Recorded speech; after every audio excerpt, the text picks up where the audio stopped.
Hey everyone, welcome to Breathe and Unpack. I'm Maya, and this is our space to slow down, breathe, and talk honestly about the things life throws at us. Here, nothing is off limits. Relationships, family, work, stress, and personal struggles. Sometimes we'll vent, sometimes we'll reflect, but every time we'll ask, what can I take away from this? You're not just listeners, you're part of our support system. That means we share, we listen, we learn, and we leave the judgment at the door. And if you need to cry or get emotional here, that's okay too. This space is built for honesty. If you've got a story you want to share or something you're unpacking in your own life, email me at breathe, the letter N, unpack at gmail.com. That's breathe and unpack at gmail.com. I might read it here on the show so we can all grow together. And just a quick note, this podcast is about personal opinions and experiences. It's not medical, legal, or therapeutic advice. So take a breath, lean in, and let's unpack life together. Welcome to the support system.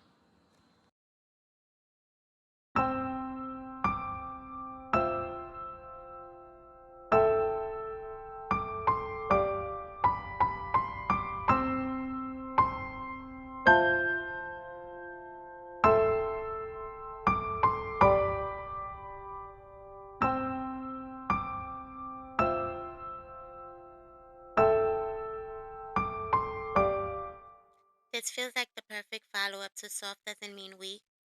That one was about understanding softness, what it means, how it feels, how it shows up. But this one is about keeping it. Because once you've found that calm in yourself, life has a funny way of testing it. So today we're talking about what it takes to protect your softness once you finally have it.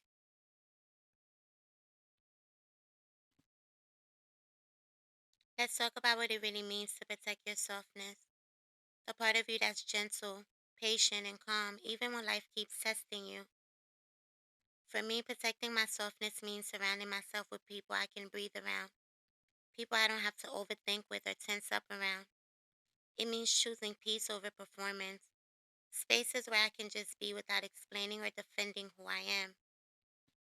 Sometimes that looks like solitude too, quiet moments where I can hear myself again because that's where I recharge. That's where my softness feels safest.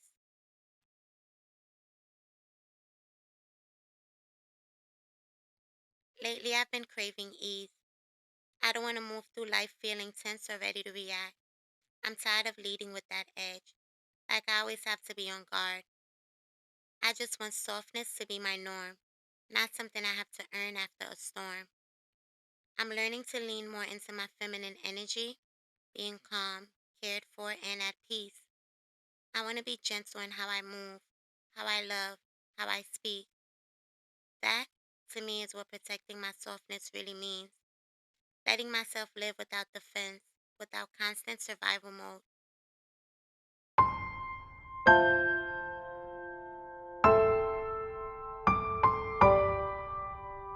A few months ago, I was with a friend I've known for most of my life.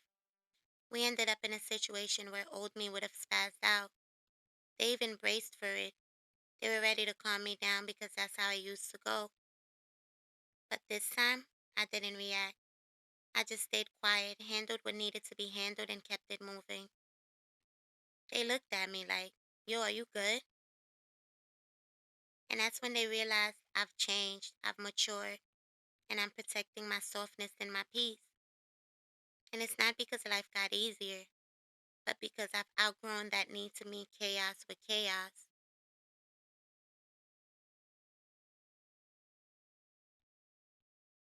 Protecting your softness means protecting your growth. It means noticing when something is trying to pull you back into your old habits and being mature enough to say, I don't need to go there anymore because not every reaction is worth the energy it takes to recover from it.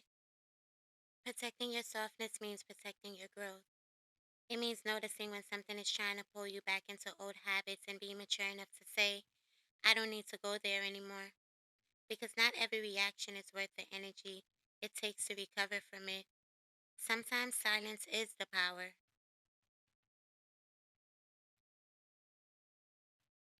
I've had deep conversations with people about what softness looks like for them. Some said it's being submissive in love, trusting someone enough to lead. Others said it's patience, learning to pause before reacting. And one person said, softness to me is choosing not to match energy. And I get that. Softness is restraint, not weakness. It's learning to stay steady when everything around you is shaking.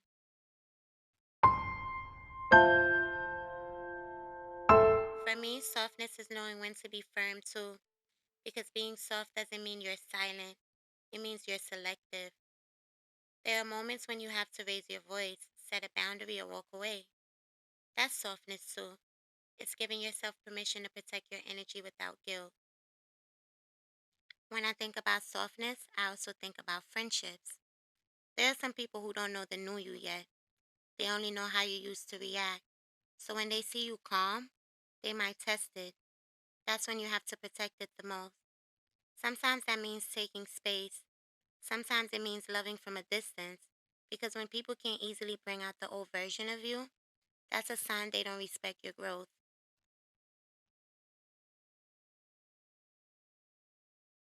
There's a scene from Tyler Perry's Medea's family reunion where Medea says, you gotta learn to stop giving people the power to steal your joy.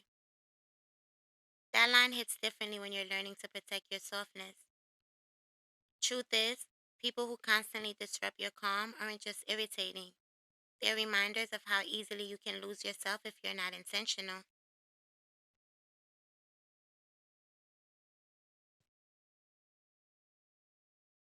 When you're dealing with colleagues, protecting your softness matters even more.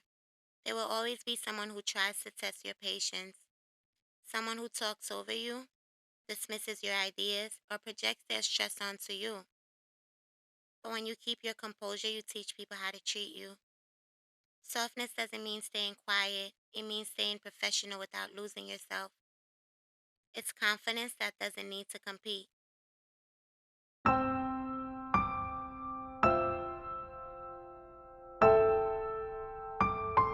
Even strangers will test it. That driver who cuts you off, the person who bumps into you and doesn't say sorry. It's easy to react, but sometimes protecting your softness just means deciding this moment doesn't deserve me. And that's strength too. And then there are the ones who makes you feel safe. The people who reminds you it's okay to let your guard down. When you're around those people, softness becomes natural. You don't have to shrink or second guess yourself. You don't have to overthink what you say or keep explaining your tone. They just get it. They don't test your boundaries, they honor them. They listen when you speak, they notice your effort, and they make you feel seen in quiet ways. That kind of space is healing. It's a different kind of peace when someone genuinely appreciates your softness instead of taking advantage of it. When they admire the way you love, how you communicate, or how you care for others without losing yourself. Those are the people who remind you that softness isn't something to hide, it's something to protect and share with the right ones. They celebrate your calm instead of confusing it for disinterest. They value your effort, your energy, your consistency. They bring out the gentler parts of you without making you feel weak for having them. That's what safety looks like. It's emotional breathing room. It's where your softness gets to rest instead of defending itself. Because when you're around people who truly appreciates your presence, softness doesn't feel like a task. It feels like freedom. You don't have to perform peace. You just exist in it. You laugh easier, listen deeper, and move with the kind of comfort that reminds you you're allowed to be at ease. In psychology, this is mentioned as co-regulation. Our nervous system relaxes when we feel emotionally secure. It's when your body senses safety from another person's calm. That's why protecting your softness isn't just about guarding yourself from negativity. It's about surrounding yourself with people who helps you stay grounded. People whose energy helps your nervous system exhale. I'm still growing in this area because life will test you daily. Some days I pass the test, some days I don't. I can admit I still have moments where my tone gets sharp or my patience disappears. But I've learned that softness isn't about perfection. It's about awareness.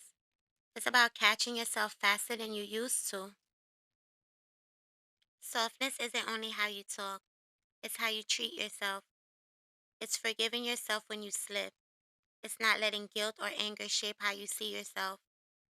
It's slowing down enough to respond to life instead of constantly reacting to it.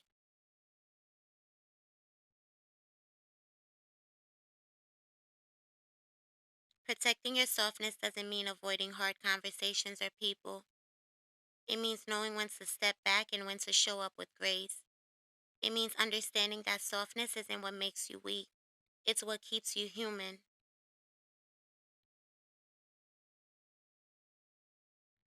Here's what I remind myself when it comes to protecting my softness.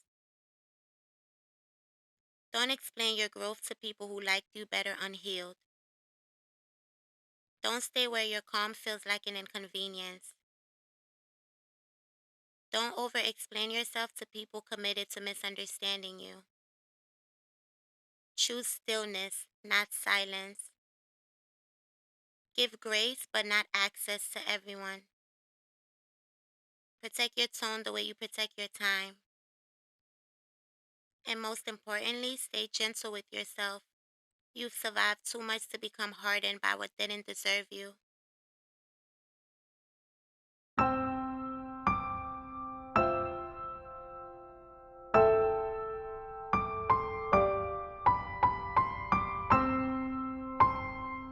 The takeaway? The takeaway is softness is strength in slow motion. It's the calm that holds its ground. It's the version of you that doesn't need to prove you've changed because it's already showing.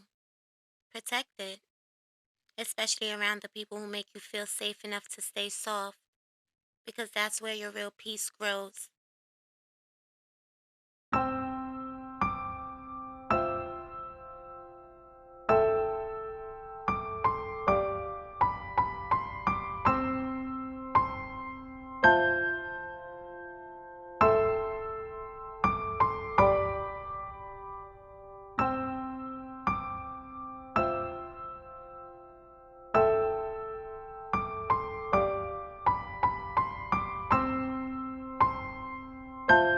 Thank you for listening to Breathe and Unpack.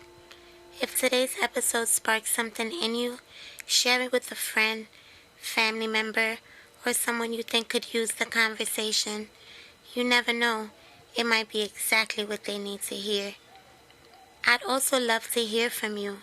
Email me at breathe, the letter N, unpack@gmail.com. Again, that's breathe, the letter N for Nancy, unpack@gmail.com. Or connect with me on Instagram at breathe, AND, unpack. Whether it's your story, your takeaway, or just a thought you want to get off your chest, this space is for all of us. And just a reminder, this podcast isn't therapy or professional advice. I'm learning and growing right alongside you. These are real conversations meant to spark reflection and support, not replace the help of a professional. We're building the support system together. One breath, one story, one moment at a time. Until next time, take a breath, lean in, and let's keep unpacking.